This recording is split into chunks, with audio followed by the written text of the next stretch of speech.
जी रात साईं करीम जे उम्मत जा जेके अमल आहिनि उहे आका जे हुज़ूर में पेश कया वेंदा आहिनि ऐं भला अमल आहिनि असां जहिड़ा मां जहिड़ा हथ गुनहगार बि त हूंदा न सुहिणा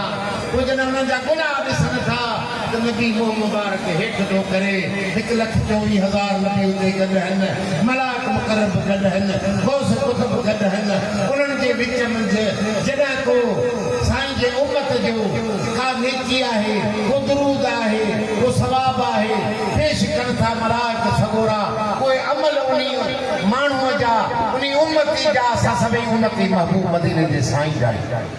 उहो पेश कनि था त उन जा सुहिणा अमल ॾिसी हुज़ूर मुस्कुराइनि था ख़ुशि था थियनि ऐं नबी नबी निहारे फरमाइनि था ॾिस मुंहिंजी उम्मत कहिड़ा सुहिणा अमल करे अदा गारियुनि खां बचियो गिला खां बचियो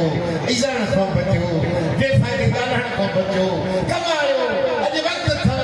जेसानी ज़िंदगी जेसानी सिरी में साह आहे मुंहिंजा सुहिणा दुरूद पढ़ंदा कयो थोरो ई पढ़ो पर पढ़ंदा कयो कॾहिं बि दुरूद ज़ाया न थींदव निमाज़ूं थी सघनि थियूं क़ुरान जी तिलावत थी सघे थी नफ़िल थी सघे थो जेकॾहिं कंहिंजी गिला कंदो जेकॾहिं कंहिंसां सही न हलंदो चङो गुनाह कंदो उनजे ज़ाया थियण जो ख़ौफ़ आहे मगर यादि रखो नबी करीम जे उम्मत सां अल्लाह जी भलाई आहे जेको नबी ते दुरूद पढ़ंदो कॾहिं बि ज़ाया न थींदो इहो ज़रूरु दुरूद कमु ईंदो ख़बर तंहिंखे दुरूद खे न विसारियो इहा असांजी दरगाह जी तव्हांखे नसीहत आहे अल्हम्दुलिल्लाह दुरूद शरीफ को बानी रबी अव्वल जी रात ते आका सल्लल्लाहु अलैहि वसल्लम जे हुजूर में पेश थींदो आहे इन जो सिलसिलो हली रहियो आहे जेको दुरूद शरीफ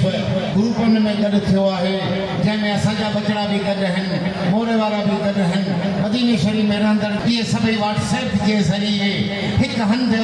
ख़िदमत में इहे पेश थींदा आहिनि उहे रजिस्टर ठाहियो अथऊं जंहिंमें उहे दुरूद शरीफ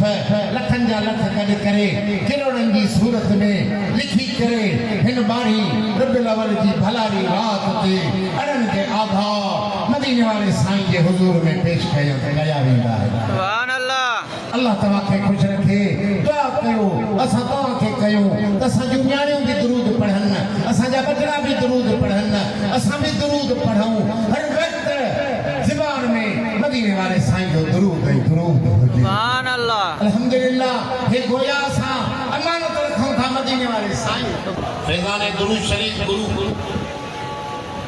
जॾहिं निगरानी आहे ऐं महिनत गॾु कंदड़ फ़कीर मुनीर अहमद ख़ुश्क दादू